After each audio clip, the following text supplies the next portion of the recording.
Welcome to the Wager Makers Podcast with Webb and Smitt. Brick by brick, baby. I'm freaking out, Webb. I was told there'd be no man. Stupidity's going to be an asset. What a bunch of crybabies. Hello, my name is Steve Smith, and this is Rob Weber. Say hey, Webb. What's happening, Smitt? Hello. I'm Smitt, that's Webb, and we are the Wager Makers, and this is the Wager Maker Podcast. Webb, congratulations, buddy. This is podcast number 10. We made it to the 10th podcast. I think that's pretty cool, man. That's pretty awesome. Double digits, baby. Double digits. Brick by brick. That's right, brick by brick. That's our slogan, our motto. I love it, brick by brick. All right, hey, don't forget, you can check us out on Facebook at The Wager Makers Podcast, Twitter at The Wager Makers, Instagram at The Wager Makers. We're on Apple, Spotify, Podbeam, Stitcher, Google Play Music, even more. We're on YouTube now. You can check us out over there. We got a great episode coming tonight. This is going to be covering NCAA football week 2, and also we're going to do a little special segment. We have Jeffrey Hoffman from MMAtribune.net coming in here. He's going to talk to us a little bit about UFC 242. Hey, you guys asked for it. You asked about a little bit of UFC stuff, so we got it. UFC 242 is coming up soon, and we got all the information for that. We got a local guy, Poirier, is fighting and in the main event, so that's going to be a good time. So, Webb, we had a little bit of a tough week this weekend in the college football. Our first week as podcasters in the college football. Podcasting prognosticators. Yeah, it's been a little bit of a. We got our beak, our snout snapped a little bit, but that's right. We'll be back. Speaking of a tough week in the MMA, I'm about to get on a plane and put Ian Book and Brian Kelly in a fucking MMA leg lock. We're getting Notre Dame here, 14-14. We've had the ball twice. It was 14-0. This is Notre Dame. We can see the writing on the wall right here. We're getting Notre Dame. That's been happening to us for years. If we take Notre Dame, they screw us. If we don't take Notre Dame, they screw us. It's been happening since we were in the womb. Notre Dame and New Jersey. Right, coming out of the road down. Right. 0-1 with Notre Dame. Laying 7, they win by 6. I was born. They told me I was Irish. They said I should root for Notre Dame, and all they've done is lose me money one way or another since then. So right now they're not looking too good. But we did learn a lot this week. I think, from the Oklahoma, what we learned is they still have a great offense, and they still have a pretty crappy defense. So you can take Oklahoma, lay in a bunch of points, and they look real good. You're like, oh, cool, they're up 21-0, but that's not enough. They need more because that Houston kid, he ran all over him and threw all over him. Once he got his legs under him a little bit in the second quarter, he was looking real good. Webb, we talked a little bit a few weeks ago. You were talking about your boy Baker Mayfield over there. And he's my boy now? He's your boy. He's officially your boy. He's officially your boy because you're on the Cleveland Browns, and he's officially your boy. By the way, you pissed off a lot of people in New Orleans today with the last podcast we had taking the Falcons for the win of the Super Bowl, and I got a couple videos on Facebook if you want to check them out of people being pissed off. Everywhere I turned in New Orleans today, people were saying, "Fuck you, Weber." That's pretty much. Not the first time it's happened to me down there. Right. Even they had a bartender cut you off, and you're not even drinking down here. I've seen you get cut off at the bar before, but this is the first. Getting cut off from 1,500 miles away to cut me off. I mean, began started it. Yeah, your reputation travels far and wide, my friend. That's exactly right. So, it was a tough week, but I think we learned a lot. Hopefully we'll do better next week. But speaking about, we mentioned a few weeks ago, Webb was talking about Mayfield, and I said, he won I said, what did he win? He said, well, he won the Heisman. That's what he won. What do you mean, what did he win? And I said, well, I think it's part of the system there. The guy after him, Kyler Murray, won the Heisman. Man, did you see Jalen Hurts last night? He looked amazing. Unbelievable. I think he looked like maybe he lost some weight or whatever, or maybe he just lost the dreadlocks. I don't know what it was, but he did look good. And he, to me, I think we talked about this. He looked motivated. You know what I mean? And he's been knocked that he can't throw the ball. And he reminded me of Kyler Murray, how he was kind of dumping and diving and then firing the ball and then taking all, ducking and running. So I was very impressed by him. I was rooting for him. He seemed to be a stand-up kid. He's taken all that stuff at Bama and Saban stuff with class and left with his dignity head high, whatever. But like you mentioned, we've seen that. It seems like we've seen that movie before with Oklahoma. They'll beat your ass up and down in the first half, and then they'll give up a score here, and then they exchange scores. All of a sudden, they're not covering that 23 or 25 that they're always laying. So that's like you said, we did learn a lot, and we just keep that in the back of our mind too, moving forward. Yep, Hurst. He was 20 of 23, which I mean, even at Alabama, all the wins he got, all the running he did, and he made some big throws, obviously. But man, I don't remember him being that accurate. 20 of 23 for 332 and 3 touchdowns. But not only that, he was also Oklahoma's leading rusher with 16 carries, 176 yards, and 3 touchdowns also. So I think. After week 1, he's kind of it's very early yet, obviously, but he's kind of the leader in the clubhouse in the Heisman race, I would think, at this point. And that would be one of those great stories, the comeback kid, and actually Oklahoma winning a quarterback, winning a Heisman three years in a row would be something else. I think that's going to actually help him. Just everybody's kind of rooting for him, I think, especially those writers do the voting. He's definitely in the clubhouse now as a leader. No one really did too much aside from him. It's funny. You can look at Alabama, and I'm like, they really didn't play well. Well, they covered a 20-something point spread, and the same thing could be said. Georgia didn't play too well either, and neither did. I don't think Ohio State played that well. Speaking of shabby defenses, didn't do anything in the second half. Justin Fields, I think his first name is Dustin. I guess he's probably if you had to make a pick today, he'd be number 2 behind Jalen Hurts. And it's funny too, it throws 4 touchdowns, and we don't even, it's not even a blip of our radar. So right. I saw it's funny, just the other end of the spectrum with quarterbacks and maturity and stuff like that. I saw an article by Kirk Herbstreit today that was talking about Franks, and a lot about what we talked about after the Florida game last week, just how much immaturity he showed, and just how much not of a leader he was on the field, and how much longer he has to go to be really a team leader, to where, Florida's got a solid defense. They're going to have good running game. They're going to have good running backs. They're going to be good up front. But, man, you got to have leadership out of that quarterback position. It's just so important. And, man, we talked about it at length after the first loss. We were so pissed off about the Miami and Florida thing. But Frank's just, man, he's got I don't know if you can just teach somebody to grow up, and I don't think it's going to happen overnight. But if they're going to beat the big boys, they got a long way to go. They ain't beating no big boys, man. That day, you saw that the other night. I mean, we watched that game. At the end, it was like the worst gambling scenario. I was rooting for the other team. I didn't even want the kid to win. I got money on him. You know what I mean? And they just showed you. I mean, they're not going to beat any of those big boys. That's the unfortunate thing about college football. You get down to 2 losses, which they will have at least.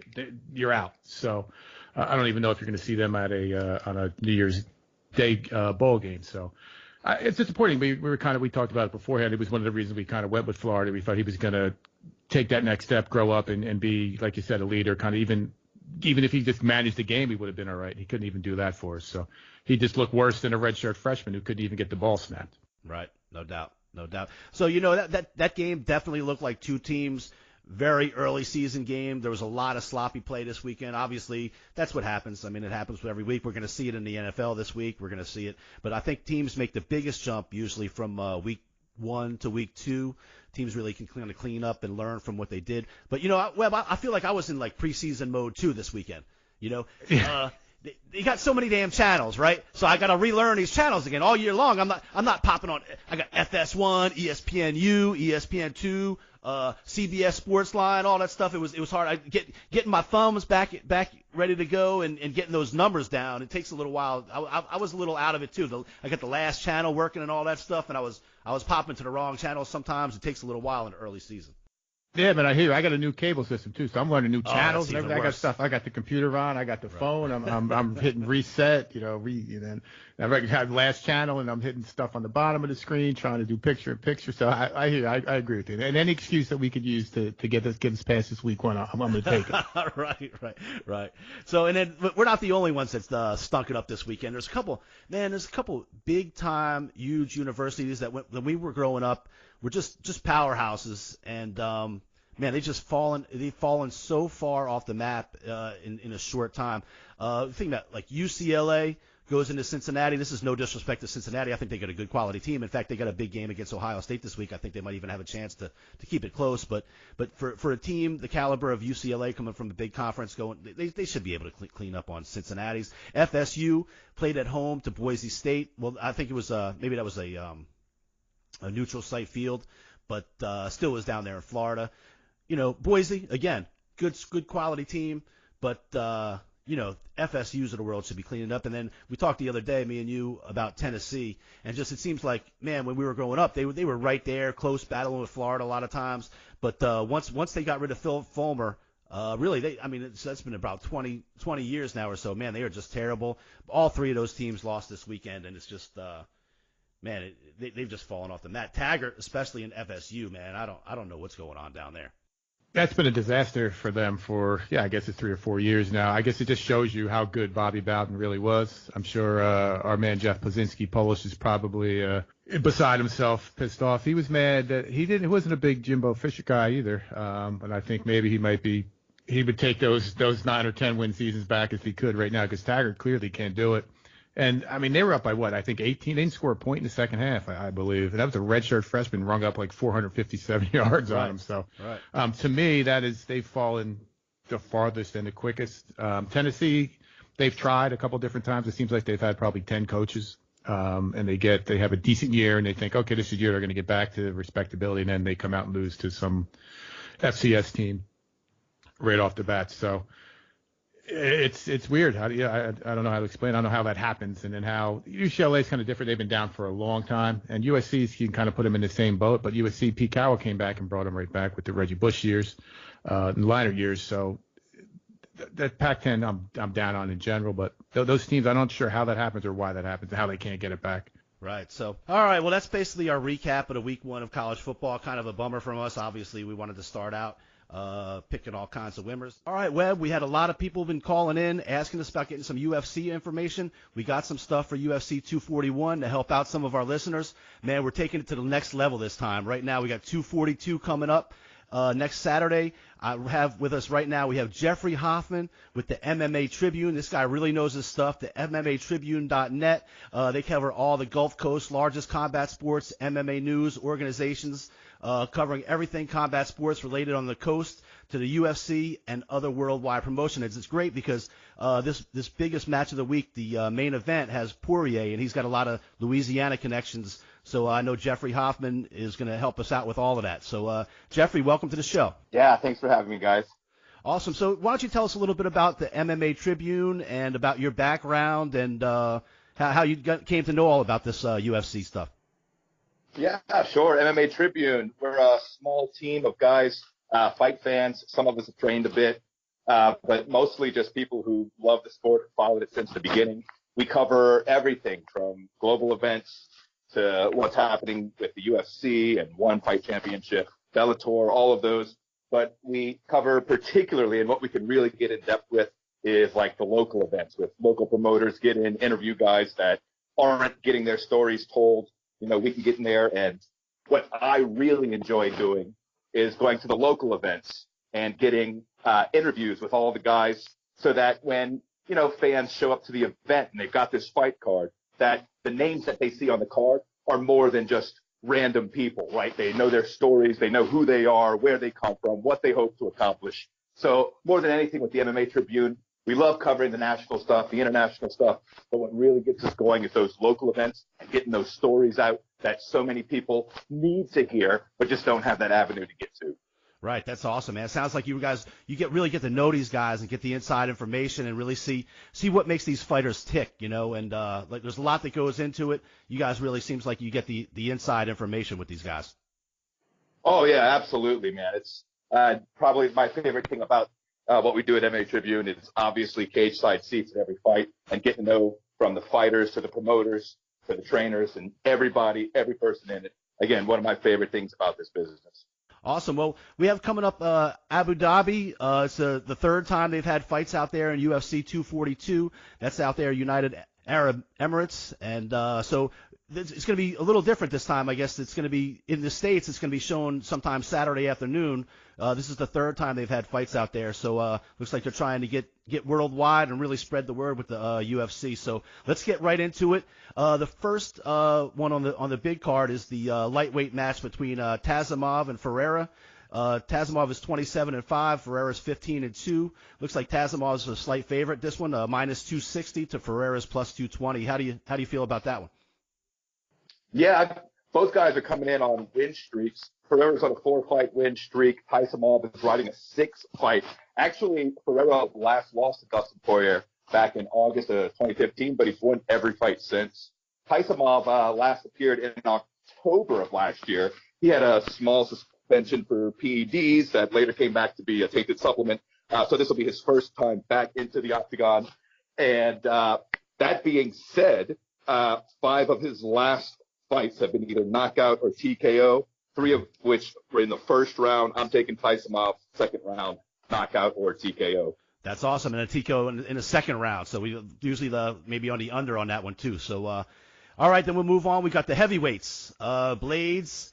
And maybe you can help me pronounce this guy's name, Abdur Kimamov or something. What's going on in that fight? Shamil Abdurakhimov. Yeah, that's what I was trying to say. Yeah, so Curtis Blades enters this one. Pretty heavy favorite at a minus 450. But Abdurakhimov, has a lot of experience. So if you're wanting to just put a little bit of money on a fighter with the hopes that it might hit, this very well might be your shot in Abdurakhimov. Abdurakhimov's on a 3-fight win streak, and he's 5-1 in his last 6. He's got wins over Walt Harris, Chase Sherman, Andrei Arlovsky, pretty big names. That being said, Curtis Blades hasn't lost to anybody not named Francis Ngannou. So I'm as tempting as Abdurakhimov is in this one. I'm taking Curtis Blades by decision. Okay, gotcha. Go ahead, Webb. Let me jump in, Jeffrey. I have Curtis Blades here minus 485. Does that seem accurate, or is that a little high? Yeah, the lines might change as the week goes on or as the bets come in, and depending on where you're placing your bets, you might get different odds. Yeah, 385 seems like a decent, especially what you say with his experience for Abdurakhimov. Over there, Abu Dhabi, are the rules the same over there? Is there anything that give the fighter an advantage one way or the other, or is it everything the same as if it was in Vegas or wherever? Rules should be, for the most part, the same. There is a newly adopted set. I'm not sure if Abu Dhabi has taken that on, but basically one of the biggest changes in that set is that it's easier to award 10-8 rounds if it goes to the decision and a round is more dominant. Other than that, rule set should be the same. Gotcha. Okay, cool. So it looks like a pretty big favorite there in the heavyweight, but maybe if you wanted to go a little play, maybe go for the Hail Mary on Abdurakhimov. See, I'm catching on already. So here we go. There you go. Yeah. I feel comfortable putting a little bit on him just in case. Right. Okay, then moving on. We got 17-1, Makachev, and against Ramos at 10-2.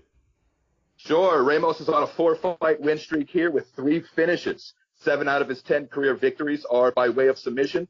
That being said, Makachev, has only lost once in his career back in 2015. He's on a 5-fight win streak. I've got Makachev, by decision, and that's my safe pick of the night. If you're wanting to slam money on one, I say Islam Makhachev is the way to go. Okay, sounds good. That's great. All right, there you heard it there. All right, we're moving right along. We got I guess it's like a double main event card here or something like that, or co-main events. We got the lightweight Barbosa is coming in at 20-7, and Fedler is 16-4. How you see this one? Sure. So Barbosa is actually a slight favorite. This is where I'm picking the underdog. This is a rematch between the two. They faced in 2015 with Barbosa getting the unanimous decision. But since that fight, these guys have had very different trajectories. Barbosa has gone just 4-4, while Felder has gone 6-3 with big victories over Stevie Ray, Charles Oliveira, James Vick. Felder's riding a wave of momentum right now. I'm picking him first round, knockout or TKO for the underdog win. Wow, we're going with the underdog on that one. Fedler plus the 140 at this point for the underdog win and the knockout in the first round. I love it. Yeah, I'm hearing the under on that one. I'm all over the under on that one, I think. Love it. Now I know, Jeffrey, you have some real information on this next fight coming up.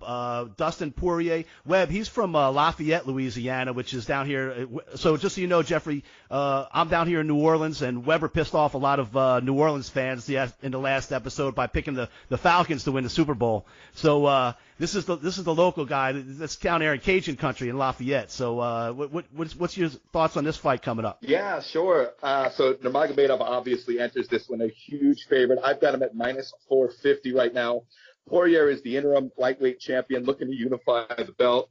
Nurmagomedov, 27-0, an absolute nightmare for 27 people who have come in and tried to beat him. However, he hasn't faced a fighter quite like Dustin Poirier. Dustin Poirier has wrestling background. He's a black belt in jiu-jitsu. Nurmagomedov hasn't faced a Brazilian jiu-jitsu black belt since Rafael Dos Anjos back in 2014. So I don't see Nurmagomedov having that ground dominance that he exerts on so many of his opponents. Nurmagomedov's striking has improved as of late, but I don't see how he matches up with Poirier. Actually, for Poirier's last fight against Max Holloway, I went against good sense and picked Holloway. Poirier proved me wrong. 25-round fight. He dominated Max Holloway every minute. I can't choose against him here. I'm taking the big upset of the night, Dustin Poirier by, let's see what I've got here. I've got 4th-round knockout or TKO for the hometown favorite, unifying the lightweight belt and bringing it back to Lafayette. All right, I saw what you did, Jeffrey. I pissed off the hometown fans, so you're trying to ingratiate yourself. I saw how you did that. I didn't get I was past just going to ask, is this we just so we can be fair with the people out there? I get it, it's a big underdog, and that's your guy and all, but is there a little bit of home cooking going on here, or you really think this guy's got a fighter's chance in this one? Again, for the fight against Max Holloway is arguably the greatest featherweight, of all time, him and Jose Aldo. I chose Holloway to win that fight, and Poirier will win every minute of that 25-minute fight.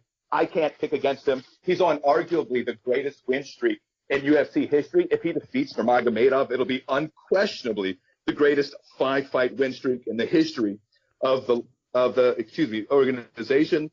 Could be home cooking, but I think Poirier has a much greater chance than anybody's given him. I've got him 4th-round knockout. All right, I love it. I love the big dog. I love that Cajun cooking. I love it. You saved the conviction. We all believe it, brother. You know those guys from Lafayette, they're tough guys, too. He's not going to go down easy, that's for sure. He's going to keep battling, no doubt. Wrestling alligators.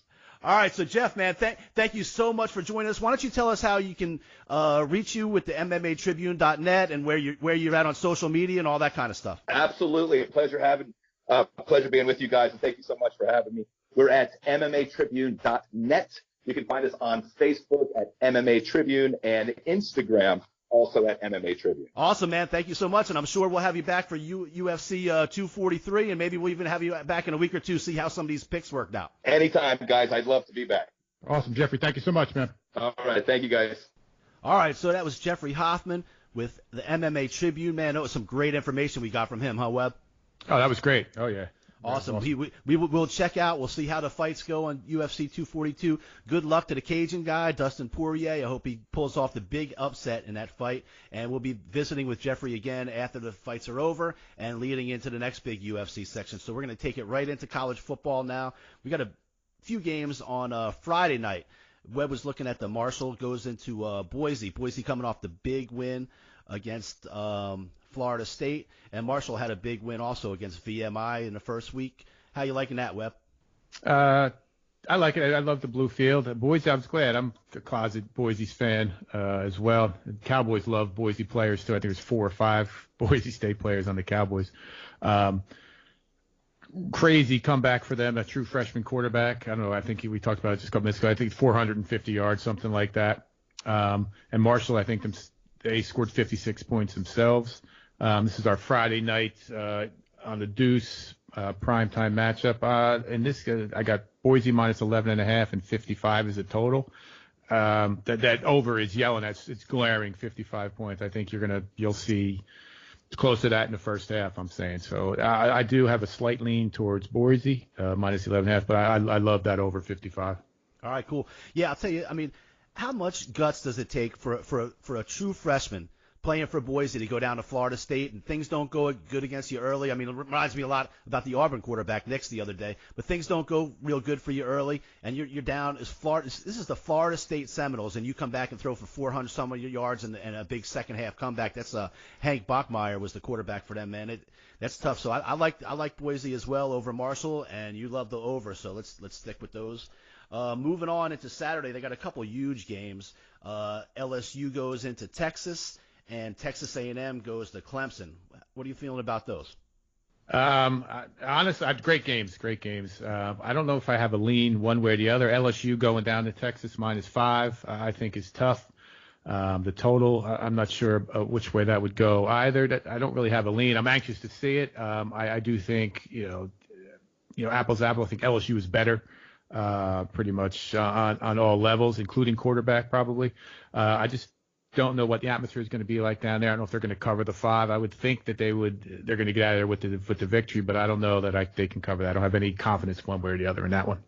Yeah, I agree. I've mentioned earlier that I really like LSU. In fact, early in the year, I said, hey, it's worth taking a flyer at 25-1 on them winning the national championship. I love Burrow, the quarterback. I think this kid has all the makings you need out of a good quality quarterback when you have athletes around you. And I think he's a really good quarterback. But that being said, this is going to be a crazy, crazy environment they're going into next week. And to be honest with you, I kind of like the home dog in that one. I think LSU is a very good chance of them coming out here with a win.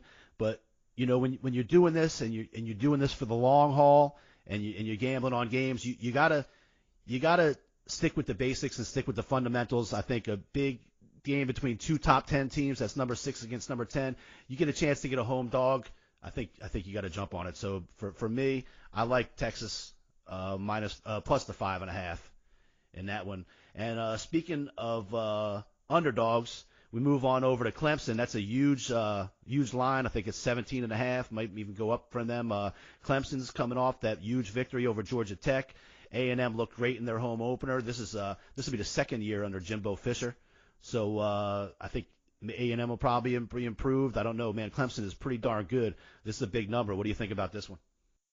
Man, this is a tough one too. Clemson is good, real good. Obviously, Etienne had a day, and Trevor Lawrence, like I said, he doesn't break a sweat. I don't know what his numbers were, but he's almost like Tua. If the guy's, he's going to throw 4 TDs, and you don't even. It's almost expected if he doesn't. It's a shitty day if he doesn't throw for 280 yards and 4 touches. 17.5 and 61. A&M, they're kind of my sleeper team. I'm a Jimbo Fisher fan, I guess. I wouldn't, but I'm an A&M fan, so I'm thinking. Oh man, I think it's 17.5 and 61. That's tough, dude. I would take A&M plus the 17.5. Yeah, I'm with you. Obviously, we all know what Clemson is. Those guys are the best, no doubt. All right, but this is not Georgia Tech. Texas A&M should have some players around. I'm not saying Texas A&M is going to go in there and shock the world and beat anybody, but I think they have enough to maybe keep it close. If they can get a couple things to go their way early and make this a game, it'll be a game throughout. I think A&M, SEC quality SEC team going up there. This is not going to be Georgia Tech, and obviously, look, this is no slight on Clemson. To me, they're the best team in the country, but I like A&M in this one as well. It's a lot of points. It's a lot of points to give. I wouldn't be surprised once things start rolling to see this line go up even more. Of course, after the million people hear us say this, Webb, that's right. After everybody hears this and starts jumping on A&M, we might want to get on it soon before this podcast comes out. Yeah, that's right. Before we post this, we might have to get on this real soon. So moving down the list, top 25 teams. Not that Rutgers is a top 25 team, but you did have them last week. They go into Iowa this week, and they're getting a bunch of points. They did good for us last week. They started out a little tough, but they got rolling. Iowa's a good quality team. They're laying 20, 20.5, 21, depends on where you see it. Yeah, you kept my head in the game after those profanity-laced text you got from me. With the Scarlet Knights there. They did cover for us. It's one of those games that they had a must-win for them and a must-win to gain some confidence, score some points, and know that they can put some distance between them and another Division I team. But the quarterback play was horrible. I think he threw 3 picks, and they still ended up winning, covering that game for us. I think they lost their left tackle, or they're not going to have in this game. I'm not sure how much impact that would have. And they do have that senior QB. I got 20, minus 20, and 49.5. I don't see Rutgers keeping this one close.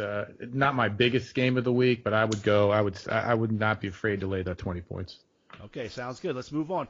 I'll tell you a team we talked about a little bit earlier, the Cincinnati Bearcats. They really looked good against UCLA the other day. They had a great year last year. They seem they got a quality defense. They got some good players. Ohio State, yeah, they did good. They did what you'd expect, I guess, last week. Won by 20-something points. Didn't cover a spread.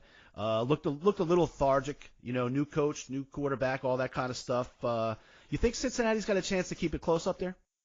I do, just based on the Ohio State defense. They just looked horrendous in the second half. The thing I wonder about that, though, I think they were up 28-0 before, I mean, in the very early second quarter. I don't know. I wonder if that just kind of affected him. They just put it in cruise control there. That's what I may worry about a little bit here. Cincinnati plus 16.5. I think they can keep it in that number. 55.5 is another thing to look at. I think they may go over that just based on Ohio State can score. Justin Fields going to throw the ball all over the place. And Ohio State's defense is similar to what we saw last year, where they can't, they're having trouble stopping nosebleeds here. So I would, again, not my strongest lean, but I'm thinking Cincinnati plus the points, and then I'd over to 55.5. All right, cool. Moving on, they got stay up in the Big Ten. They got Michigan. Army's coming to Michigan. They got some games. We talked about some of the bigger games. They got some games though with quite big point spreads and stuff. This one's Michigan over Army at 23.5. Yeah, I mean, I think everybody likes Army, right? We're all rooting for Army. I don't know what Harbaugh would do with this game. I'm not a Michigan fan. I'm not a Michigan Harbaugh fan. I guess it seems like every year this is going to be the year they do it. They beat Ohio State. They make a move into the playoff, and it just never happens.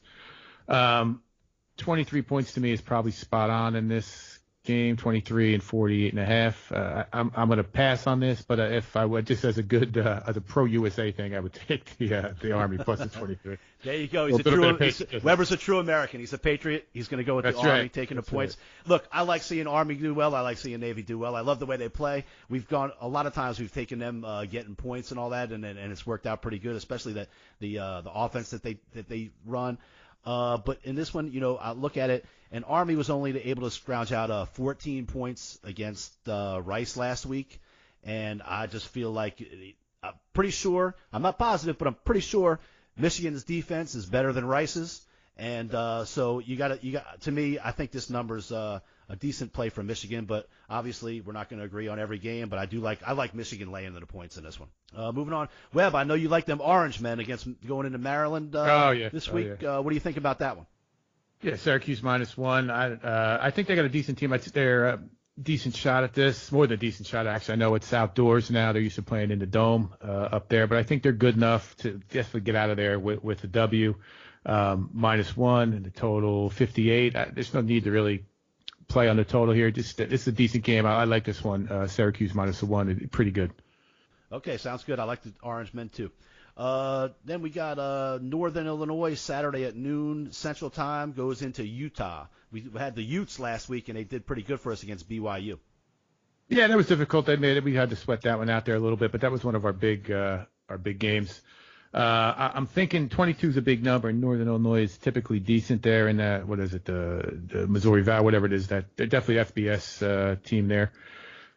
22.5, I think Utah, they get that holy war out of their system. BYU played well against them. It's in Utah. I think they're going to get going on them. I like Utah here pretty good too, minus the 22.5. Okay, Utah in a blowout. You heard it here. Wisconsin, Central Michigan heads to Wisconsin. That's a 35-point line. I don't have much feel about this. You see anything you like on there? No, I mean they're going to run. Jonathan Taylor's going to have 180 yards and 3 scores. It'll be close to that, but there's no benefit in Wisconsin laying it on them, so it's going to be right around there. I think I'll pass on that game. All right, we're going to go down there and look at the Nebraska number 24 at 5 Cornhuskers travel to Colorado. A lot of people like Nebraska this year, but to me they looked a little sluggish last week. They still won, did all right. This might be our first true test. Colorado came out against Colorado State in a rivalry game and looked pretty good. They struggled early, but they kind of came on in the second half. Nebraska's favored by 5 in this one. Yeah, I got -4 here and 64. I'm a Scott Frost fan. I'm rooting for them. I'm rooting for Nebraska just from the stats from back in the day, those good Nebraska teams and the good Nebraska games. I don't have too much of a lean here. There's lower hanging fruit, but if I had to, I would take Nebraska. I think they probably get out of there with the win, but I'm waiting for them to do something. That's one of these teams that have to prove it to me and show it to me before I start laying some serious wood on them. So I would take them if you had to. That's my lean, but they're not going to be on the list, I don't think. Cool. Alabama's favored by 54 over Mexico State. Any feel there? You got Georgia. You also got Georgia laying 48.5 over Murray State. Yeah, I don't know it's just, just kind of scratch my head why these teams are even on the schedule. Who cares if they win by 50 or 40? They could easily, they could not. I don't know why they'd even risk 2 or from after even the first 15 minutes of in there. So I'm not sure what to do with those. It's going to pass. Right, kicking up, and just to mention a few more games with crazy point spreads. Washington State's 37.5 over Northern Colorado. Oklahoma's by 36.5 over South Dakota. We can move right on. We talked obviously about LSU and Texas. We kind of leaning with the home dog on that one. Also, UCF. I kind of like this game. Webb goes to Florida Atlantic. They look not too bad against Ohio State, I think it was last week. Yeah. But UCF is minus 10 in this one, man. Other than that LSU loss in the bowl game last year, they've been really rolling the last few seasons. This team is good. Yeah, they're definitely for real. I mean, they're pumping out pros too, left and right. I mean, I don't know how many losses did they have in the past 3 years? None. They did. I mean, speaking of FAU, Kiffin did have them looking pretty good in the second half. So. That number's right there. I do think UCF wins the game. If you had to, definitely lay that 10. But at the one again, I got a couple here too we can talk about that I think are, like I said, a little bit lower hanging fruit. So. Okay, sounds good. What about we watched Oregon, man. They lost a tough game the other day. They really had control of that game and really let it go in the end. They're favored to Nevada, who Nevada went into Purdue and had a pretty big upset last week, and Oregon's laying 22 in this one. Yeah, we got 23 here and 62. I like Oregon. They're going to win this game. I just don't know how they're going to bounce back, what their psyche's going to be like. I'm looking for Herbert to have a big day. But Nevada is supposedly going to be pretty strong. So 23 is right there. Oregon is going to look to get some positive vibes. So I do think if they have an opportunity, they will, kind of put their mouth on the curb type thing. But again, this one, if you have to lay the 23, but this is one that you can kind of pass on to, I think. Right. Moving through the rest of the top 25, we got Penn State over Buffalo by 30. Penn State, man, they rolled last week. You know what? They'll probably cover this when I think about it now. I hadn't really started or thought too much about it, but their defense is real good this year. I don't know how many Buffalo's going to score. You think if Penn State can score, 35, 38 points, they'll cover that 30. I don't see Buffalo's going to put up more than 10 probably. So Penn State, maybe a Penn State first half bet would work. I think I do like that one. Now that we talked about it. Okay. And then we're going to move on to another one I know Webb's feeling pretty strong about this week. Just to add insult to injury to the New Orleans fans here, since he picked the Falcons to win the Super Bowl the other day. Tulane coming off a big, nice win last week. By the way, I think I mentioned to take Tulane. It wasn't one of our picks last week, but I mentioned to take them. They wanted a blowout win. But they traveled to Auburn in this one, and they're getting about 19 points. Yeah, we got 18 here. They're going to get waxed. There's no two ways about it. Auburn's going to run up and down. Nix is going to be feeling himself, and that they got to run him. That defensive line, they're going to smoke them. This one's not going to be close. This is an easy one. Right, this one, Syracuse so far are the two biggest ones, but this one's going to be easy. Okay, that sounds good. I actually was looking at that as myself as one that I really like this week. And because I wanted to make sure we cover some of the local schools every week. And unfortunately, sometimes when you cover the local schools, they're not going to win. And Tulane is not going to win at Auburn this week. Auburn's going to be jacked after that way that game ended the other day. Nix is just going to be that much more confident. And even if he struggles a little bit, he can make plays with his legs. And I don't see Tulane's offense doing a whole lot against that Auburn defense. So. No, I mean that Auburn defense played better as the game went on. If they would have played longer, Auburn would have beat them worse. So I think that Auburn defense, even more than Nix, they're going to take off from there, and that's just going to make it difficult for the Tulane's offense. Auburn will score 21 points almost by accident. So. Right, sounds good. So we got also Michigan State's hosting Western Michigan. That's a 16-point line in that one. Real good D, Michigan State. D'Antoni's team, they can't score. I had them last week a little bit. I don't know. I don't have too much of a lean here. They should win with Western Michigan. Decent team typically. Again, that same conference with Northern Illinois. I believe they're all kind of decent teams, beat up on each other. You had to lay the points, but you can pass on this one too, I think. Right, and then you got Cal goes into Washington in a Pac-10 battle. Washington's favored by 14. 14. It's another one that's good. Washington's going to smoke them. They have some aspirations. Chris Peterson's a great coach, formerly the Boise State guy. And I think Eason is the quarterback, transfer from Georgia. He's a baller. They're good, man. It's going to be home. They're going to beat. Them and Oregon are going to be Utah's in the Pac-12 too. So those teams are the three teams that are class of the Pac-12. Washington's going to beat them good. This is another one that you can kind of star. You can hang your hat on this one. Washington's going to win that one and cover. Okay, cool. Moving on, we're going to stay in the Pac, and Stanford goes to USC. The news came out that USC's quarterback went down with a knee injury. I think he's going to be out for the season. He's out, yep. But didn't the Stanford quarterback, I want to say Costello maybe, did he get hit in the head or something and came out? I don't know if he's playing. I have that game starred here. Stanford +3. I don't understand that line, which is kind of scary. It's later in the night on Saturday night. If you have a couple dollars and the Stanford quarterback is playing, and the line will probably dictate that. We'll probably see that in the next couple of days. But whack that to USC. Again, it's one of those things we talked about. They can't find their own way. They can't seem to be good for a sustained period of time. But Stanford +3 is a steal. So jump on that late night. Yeah, I agree. I like Stanford too. It might be a little early in the week for us. Maybe by the time this podcast comes out, there'll be more information on both quarterbacks. Well, I think USC is definitely out, but more information. Yeah, he's out for the year. Yep. On the Stanford quarterback. So we'll see. But I had that Stanford is one I had listed as one. Just I didn't really understand the spread there. So that sometimes throws up a red flag. So we'll see. Exactly. There's another one, Smitt. We talked about Tennessee early. What do you think about that Tennessee BYU game? Well, I think BYU looked pretty solid against Utah the other day, at least early going on. But, I feel like they have a young quarterback who's learning his way, and I think he struggled a little bit down the stretch in that game. And BYU, man, the crowd was jacked. Everything was going for them. They had everything on their side, and they still weren't able to pull off the win against Utah. Tennessee, obviously coming off like a devastating loss this week, a big upset loss. They're playing at home. I feel like BYU looks solid, but I just can't, man. I have a hard time believing, and this is the same with the Florida State game. I have a hard time believing still that these teams have fallen off so much that they're not going to beat like a BYU at home. I could be wrong, but that's where I'm feeling with that. Well, I tell you what, if they lose this game, forget it. Just mail it in. The coach will be fired by if it's a 1:00 game, a 7:00 game. This guy will be fired by 11:00 at night.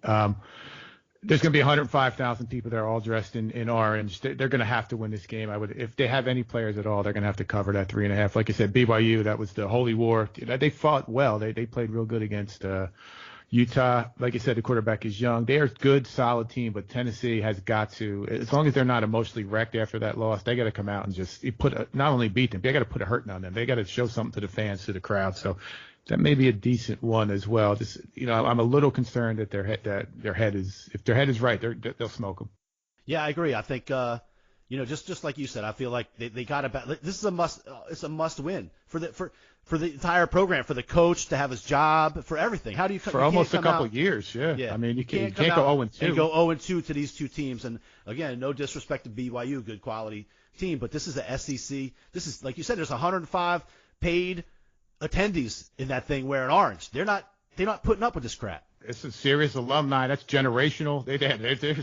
There will be an issue if Tennessee loses this game. If they win this game on like a last second touchdown, there's going to be issues. Also, going outside the top 25, two teams that really didn't have a chance last week. USF was shut out 49-0 against Wisconsin, and Georgia Tech obviously got crushed by Clemson. So I'm kind of looking at Georgia Tech as having a little bit of a bounce back week this week. They're only laying 5.5. I think they bounce back. There's no way they're going to look as bad as they did against Clemson. Obviously, a lot of teams look bad against Clemson, so people are down on them right now. As national TV, Georgia Tech looked terrible, so I feel like this line should be a little higher. Do you got any read on this one?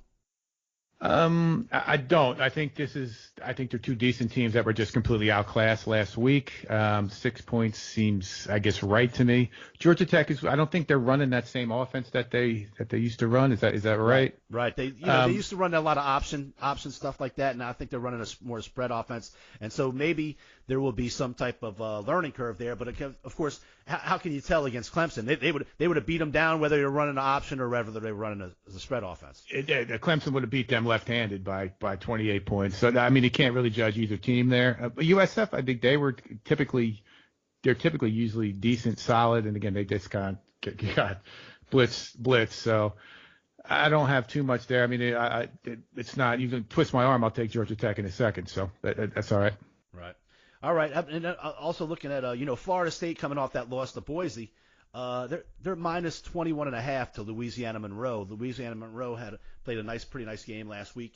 And man, Florida State. I just can't believe they've fallen so far off the map. But these guys from all these Louisiana schools all play tough. Louisiana Monroe, UL Lafayette, all these smaller schools, even the smaller schools, Nichols. They play some of the big guys. Sometimes they always seem to play them tough. Obviously, Florida State is reeling after that loss last week. I think with 21 points, you think there's a chance Monroe might keep this close? Is there a chance? Yeah. I mean, at one point you gotta just judge by what you see. You're watching this team lose. At one point we just got to say Florida State sucks. It's not 1995 and they suck. So clearly Taggart, he's got to be in over his head. I don't know what's going on. That quarterback they have, Blackman, was a top 5 recruit for sure. So, I mean, if I had to bet this game, I would certainly take the points until Florida State's another team. You got to prove it to me. You got to beat a couple teams by 3 touchdowns before I'm going to start betting on you laying 3 touchdowns. Right. Sounds good. All right. So you got a few games. We covered the whole top 25. Do you have a couple games outside of there that you're digging, or? We covered everyone I had that I wanted to get to. We got to. I mean, there's, like I said, those 4 games, 3 games for sure, and then possibly Stanford are definitely there, and then the other ones that we talked, in Utah too. So maybe 4 or 5 games for sure. Okay. Well, let's run them down real quick. So, I mean, we talked about Texas and Texas A&M. Are those games that we got to bet? We got to take prime time games in this thing. You think? Yeah. Well, it's first of all Friday night. Definitely love that over, that Boise Marshall over. Take that 55. What about, are we going Boise as well? Not as much. I mean, my pick for that game is the over. Over Boise. Yeah. Okay. We know you like Syracuse. Oh yeah. We know you like Auburn. Oh yeah. That might be the best one of all. Okay. We know you like Washington minus the 14. Correct. All right. We're on Tennessee. Tennessee. Yep. How about UL Monroe? That's on the bottom of the list. Okay. All right. Put Fair Utah enough. on there. Fair Utah enough. on there. Utah's got to be on there. Stanford's going to be late night, so you got to stay up. We got to be up a little bit. I would put that one later on. Okay. You like the Cincy over in the Cincy and Ohio State, or was that lower down on the list? That's kind of lower too. I'm going to pad that one on. That's a difficult game. Iowa over Rutgers. That was another. Yeah, one Iowa. Yep. Okay. Iowa. Yep. All right. Did I ask about Penn State already? Penn State. I like Penn State, and if we have to, the defense there is going to get that one done. All right, so we're talking at Boise over, Syracuse, Utah, Auburn, Washington, Tennessee, Stanford, and Penn State and Iowa. That's 1, 2, 3, 4, 5, 6, 7, 8, 9. Should we go ahead and throw the Texas and the A&M on there? Why not? All right, let's do it. Okay, Boise, the over in the Boise game. Syracuse, Utah, Auburn, Washington, Tennessee, Stanford, Iowa, A&M, Texas, and Penn State. Did you say Tennessee? Yes, I did. That's 11 games. We got 11 games for the weekend. In college. I think that's enough. In college. In college. That's it. There's still lots of weekend left after this one. So that's right. We got baseball tomorrow too. All right. Well, I think that's about wraps up episode number 10. Webb, double digits. We made it to double digits. Brick by brick. Brick by brick. Brick by brick. Only 90 more to 100. That's right. That's right. So listen, once Who's count? Just if you like the show, tell some friends, man. We're on Facebook at the Wager Makers Podcast. We're on Twitter at the Wager Makers, Instagram at the Wager Makers. You can email us any questions at all that you have at thewagermakers@gmail.com. We're on Apple, Spotify, Podbeam, Stitcher, Google Play Music. Even on YouTube, you can check us out. Again, thanks for reminding me. I got to jump in there. Excuse me. Devin told me on YouTube, make sure you subscribe. Then you got to hit the thumbs up button, I guess, to like it, and then you got to make sure you turn your notifications on, so anytime we pop up there, you get notified. Hit the bell. Day. See that? We need straight from the mouth of an 8-year-old, people. Yep. We need our kids to help us out. Say that one more time, Webb. On the YouTube, make sure you subscribe, and then I guess you got to hit the thumbs up. That's the liking it, I believe, and then you have to hit the bell. It looks like a bell. Then that means your notifications are turned on. So anytime I guess you get notified anytime we post some new information. Yeah, so do that shit. Don't just look at the videos. Like it, subscribe it. Right. Mention a few things. Share it. Do all that. Share the shit. Right. Tell a friend. Yeah. Like you said, tell she two tells friends, 2 friends. You tell 2 friends. All right. And a big thank you to Jeffrey Hoffman tonight from MMAtribune.net, and with all the help from the UFC. Looking forward to UFC 242. And Webb, say goodbye to everybody. Goodbye, everybody. Thanks a lot. Thank you all for listening. Check us out next time. Thank you. Bye.